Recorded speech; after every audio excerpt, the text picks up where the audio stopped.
warahmatullahi wabarakatuh. Kami dari kelompok 1. Perkenalkan, nama saya Devinawati, NIM 2025191. Saya Putriani, NIM 2025136.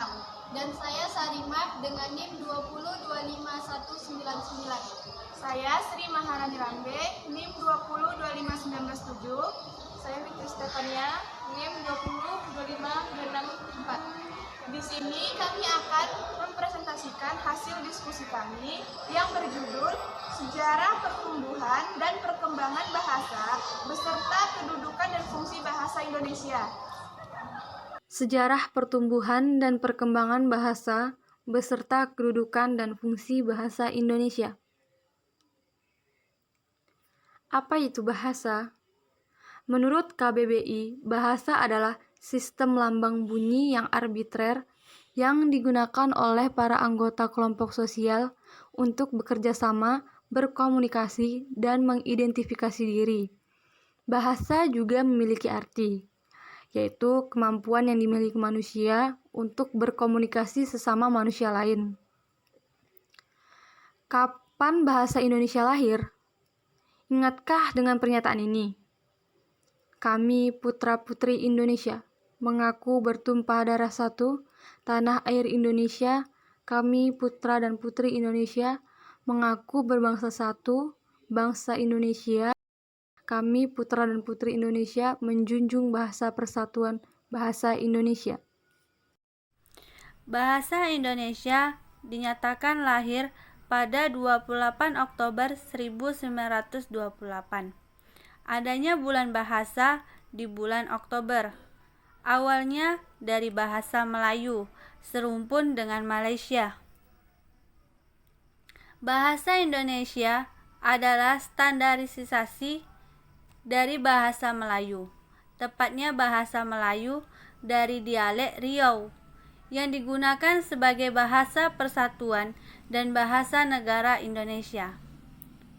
Bahasa Melayu sebelumnya digunakan sebagai lingua franca perdagangan di Nusantara dari masa Kerajaan Sriwijaya dan Kesultanan Malaka.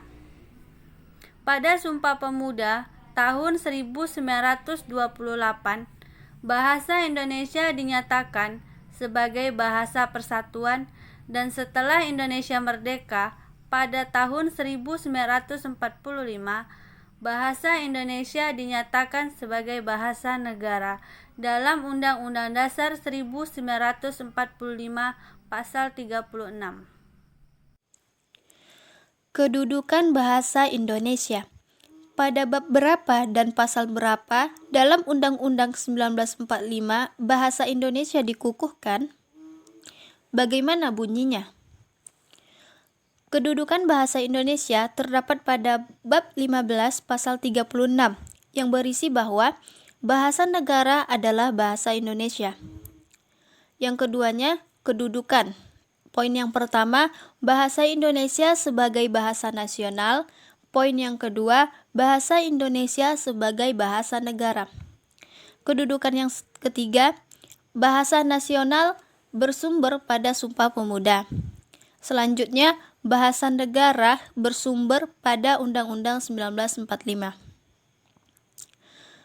Kedudukan selanjutnya yaitu pasal 31 ayat 1 yang berisi bahwa bahasa Indonesia wajib digunakan dalam nota kesepahaman atau perjanjian yang melibatkan lembaga negara, instansi pemerintah Republik Indonesia, lembaga swasta Indonesia, atau perseorangan warga negara Indonesia.